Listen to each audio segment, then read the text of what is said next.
Thank you সবাইকে যারা চ্যানেলটি সাবস্ক্রাইব করেছেন এবং ভিডিওগুলো দেখছেন। আপনাদের রেসপন্সগুলো পাচ্ছি ওভার দ্য ফোন বা কমেন্টসের মাধ্যমে। তো থ্যাংক ইউ সবাইকে এগেন। আগামী দিনে নতুন আরও ফিনান্সিয়াল টপিকের উপর আমাকে ভিডিও করতে ইন্সপায়ার করছে এগুলো। তো আজকের যে গুরুত্বপূর্ণ টপিকটা হচ্ছে, আমরা সবাই মিউচুয়াল ফান্ডে ইনভেস্টমেন্ট করছি, বেশিরভাগই এসআইপির মাধ্যমে করছি।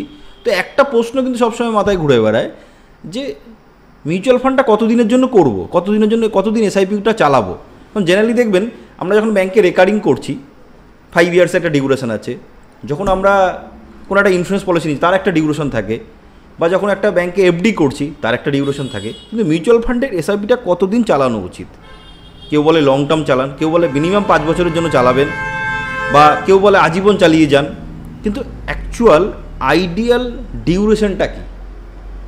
তো সেটার জন্য আমি প্রায় বিগত 20-25 বছরের একটা রিসার্চ রিপোর্ট ডেটা আপনাদের সামনে আজকে প্রেজেন্ট করব, যেখানে আইডিয়াল একটা মিউচুয়াল ফান্ডে এসআইপি কতদিন চালানো উচিত সেটা উইথ ডেটা আপনাদের সামনে প্রেজেন্ট করব, যেটা আপনাদেরকে ডিসিশন নিতে হেল্প করবে। তো সময় নষ্ট না করে প্রেজেন্টেশনে চলে যাচ্ছি। তো আপনাদের সামনে আজকে আমি যে ডেটাটা প্রেজেন্ট করতে চলেছি সেটা 1994 সাল থেকে 2024, মানে বিগত 30 বছরের একটা এসআইপির উপরে ডেটা বা মিউচুয়াল ফান্ডের উপরে ডেটা বলতে পারেন। তো ধরুন আপনি 5টা সিনারিও আমি দেবো, 3 বছর, 5 বছর, 8 বছর, 10 বছর, 12 বছর, 15 বছর, 6টা 3 বছরের জন্য মিউচুয়াল ফান্ডে ইনভেস্টমেন্ট করেছেন। তাহলে ম্যাক্সিমাম কী হতে পারে? ডেটা সাজেস্ট করছে ম্যাক্সিমাম রিটার্ন এখনও অবধি 3 বছরের জন্য যদি কেউ করে থাকে 52.4% রিটার্ন দিয়েছে। এবার ওটা হলো ম্যাক্সিমাম রিটার্ন। মিনিমাম রিটার্ন কী করেছে? মিনিমাম রিটার্ন -36%ও দিয়েছে 3 বছরে, আর এভারেজ রিটার্ন 13%। আর 84% অফ দ্য টাইম 3 বছরের কেউ ইনভেস্টমেন্ট করেছে, সে পজিটিভ রিটার্ন পেয়েছে 84% টাইম। এবার পার্সেন্টেজ অফ রিটার্ন 8%-এর উপর রিটার্ন 64 টাইমস দিয়েছে, মানে 64% অফ টাইম, 100-র মধ্যে 64% টাইম দিয়েছে 8%-এর উপরে। 56% 10%-এর উপর রিটার্ন দিয়েছে লাস্ট 3 বছরে, আর 12%-এর উপর রিটার্ন 51% অফ টাইমে হয়েছে। তো 3 বছরটা যদি দেখি, কোথাও না কোথাও একটু হলেও রিস্কি। যদি 5 বছরের সিনারিওতে আছি, ম্যাক্সিমাম রিটার্ন এখন অবধি 50% দিয়েছে, মিনিমাম -10%। যেটা 3 বছরের সিনারিওতে দেখুন -36% ছিল, সেটা হয়ে গেল 5 বছরের সিনারিওতে -10.5, মানে কতটা কমে গেল।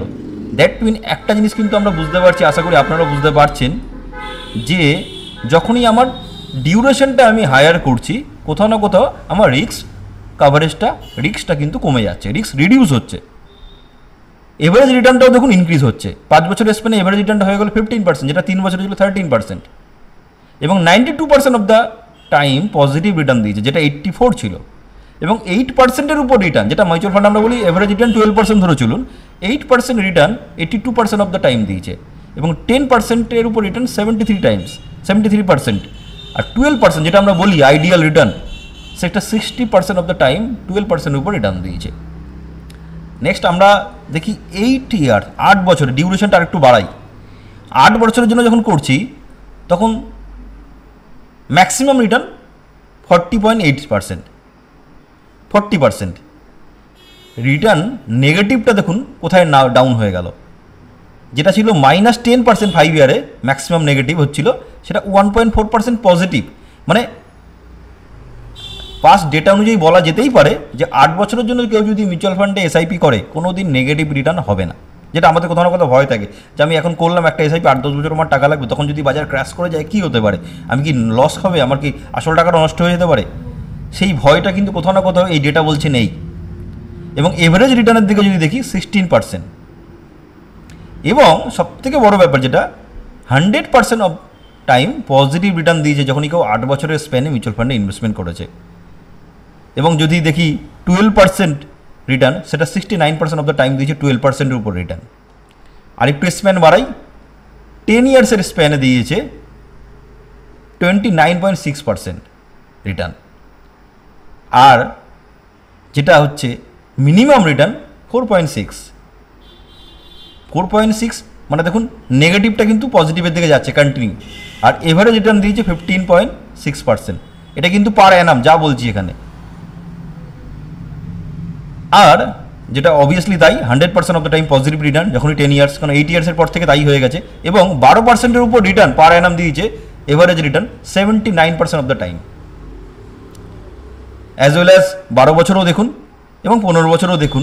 আলটিমেটলি যদি আমরা 15 বছরের স্ল্যাবটা দেখি, 90% অফ দ্য টাইম 12%-এর উপর রিটার্ন দিচ্ছে। তো আমরা 12% রিটার্ন পাবো এটা ধরে চলতে পারি। তো ওভারঅল যদি আইডিয়াল দেখা যায় তাহলে 10 বছর বা তার ওপরের স্ল্যাবে এসআইপি কন্টিনিউ করা উচিত। অবশ্যই শুধু এটা দেখেই নয়, তার সাথে আপনার যে পার্সোনাল গোল আছে, যে পারপাসে আপনি করছেন, সেই পারপাসটা যাতে মেনটেন হয় তার জন্য কিন্তু আপনি মিউচুয়াল ফান্ডে ইনভেস্টমেন্ট করুন। মার্কেট কী দেয় সেটা দেখার দরকার নেই। আপনার যদি এখন সাপোজ আপনার এজ, যেমন আমার এজ 35, আমি অনেক দিন আগে থেকেই করছি, আমার গোল হচ্ছে 60 ইয়ার্স এজে গিয়ে রিটায়ারমেন্টের ফান্ড। তো মার্কেট যাই দিক আমি দেখবো না। তেমনি আপনার যে গোলটা আছে সেই গোলের সঙ্গে কিন্তু অ্যাটাচ করে আপনি এসআইপিটা করুন। হ্যাঁ, এটা ঠিক যে লঙ্গার দ্য ইনভেস্টমেন্ট হরিজন যখন আপনি করছেন, হায়ার ইজ দ্য মানে প্রবাবিলিটি হচ্ছে হায়ার প্রবাবিলিটি হচ্ছে আপনি রিটার্নটা বেশি পাবেন, রিস্ক ফ্যাক্টরটা মিনিমাইজ হবে। তবে ডেটা যেটা সাজেস্ট করছে মিনিমাম 10 ইয়ার্সের টার্গেট নিয়ে এসআইপি করবেন, আর অবশ্যই নিজের গোল স্পেসিফিক করুন। তো আপনাদের আজকে এই ডেটাটা কীরকম লাগলো, আপনাদের কাছে কি নলেজ অ্যাড হলো, কিছুটা কি হলো, আপনারা একটু কমেন্ট করে জানাবেন। এবং আগামী দিনে আরও বিভিন্ন টপিক নিয়ে উইথ ডেটা আমি আপনাদের সামনে আসব। এবং আপনারা যারা এখনও অবধি এই চ্যানেলটি সাবস্ক্রাইব করেননি, চ্যানেলটি অবশ্যই সাবস্ক্রাইব করুন এবং বেল আইকনটি প্রেস করে রাখুন, যাতে যখন যে আমি ভিডিও প্রতিদিন দিচ্ছি আপনাদের কাছে সঙ্গে সঙ্গে নোটিফিকেশানটা চলে যায়। এবং আপনাদের যে ফ্যামিলি বা ফ্রেন্ড সার্কেল আছে তাদের সঙ্গেও শেয়ার করুন এই ভিডিওগুলো, তাদেরও নলেজ ইনক্রিজ হবে। আমরা সবাই জানি শেয়ারিং ইজ কেয়ারিং। তো ওকে, সবাই ভালো থাকবেন, বাই।